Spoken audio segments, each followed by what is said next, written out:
Assalamualaikum warahmatullahi wabarakatuh. Di sini saya akan menyampaikan terkait dengan perkuliahan aliran data dan kebutuhan manajerial, di mana mendasarkan arsitektur aliran informasi organisasi dan pengambilan keputusan strategis SIM, Sistem Informasi Manajemen, oleh Raja Permana NPM 25/100/2149.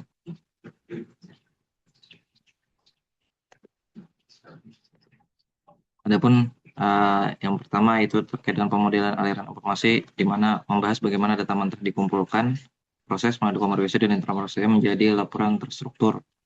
Fokus analisanya adalah DFD, yaitu data flow diagram dan flowchart dokumen operasional. Yang kedua yaitu penyelarasan manajerial, di mana menjelaskan teknik mencocokkan desain output teknologi dan kebutuhan manajerial di berbagai tingkatan piramida manajemen. Fokus analisis yaitu desain DSS, IMES, dan ISS.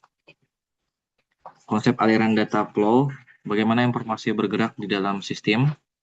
Aliran data merupakan representasi pergerakan data dari asal entitas eksternal menuju ke proses pengolahan hingga tempat penyimpanan atau database store. Dalam analisis sistem, kita menggunakan data flow diagram (DFD) untuk menentukan redundansi input, mengidentifikasi titik bottleneck, dan memastikan keamanan transisi data antar fungsi bisnis. Data yang tidak mengalir dengan teratur akan menghasilkan informasi yang terdistorsi. Aliran dokumen, di mana aliran dokumen itu ada tiga, yaitu input sebagai dokumen sumber, pencatatan dari transaksi primer secara digital, misalnya nota, invoice digital, untuk memastikan validitas entry sejak awal. Kedua yaitu proses kontrol alir, verifikasi kepatuhan, otorisasi berjenjang oleh sistem, dan integrasi data otomatis untuk divisi internal. Yang ketiga yaitu output pengarsipan, penyimpanan log transaksi aman, penyusunan database relasional, dan kemudian audit kepatuhan. Kualitas aliran laporan. Di sini ada sedikit kualitas aliran laporan, itu di mana urgensi, kecepatan, dan akurasi laporan. Lebih dari 90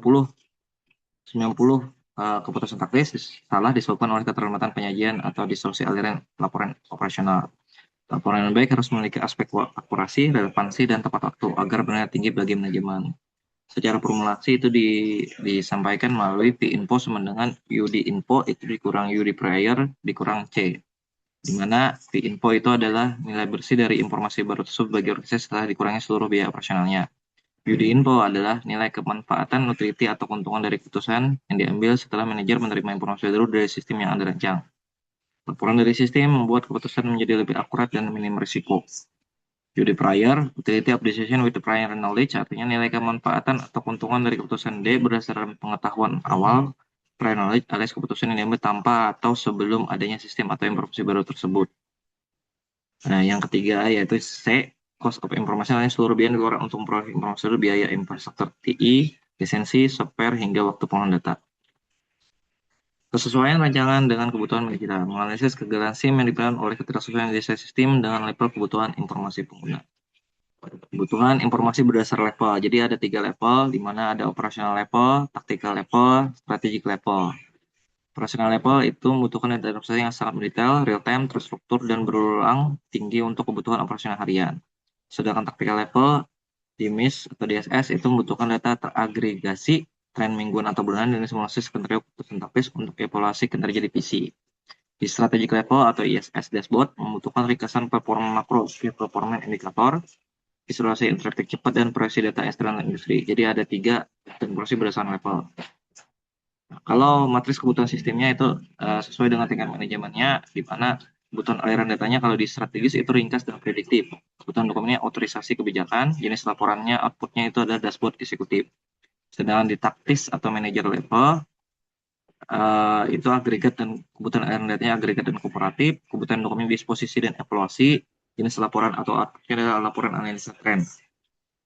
Sedangkan di operasional, di sisi operasional, itu kebutuhan alirannya detail dan transaksional, kebutuhan dokumennya formulir dan bukti fisik, jenis laporannya adalah log atau aktivitas harian. Alokasi fokus desain SIM, di mana desain SIM itu terdiri dari 3 tadi, kesesuaian manajerial, arsitektur teknis, dan pengujian dokumentasi laporan dengan bobot. Kesesuaian manajerial itu 45%, arsitektur teknis dan aliran data itu 30%, pengujian dan dokumentasi laporan itu 20%.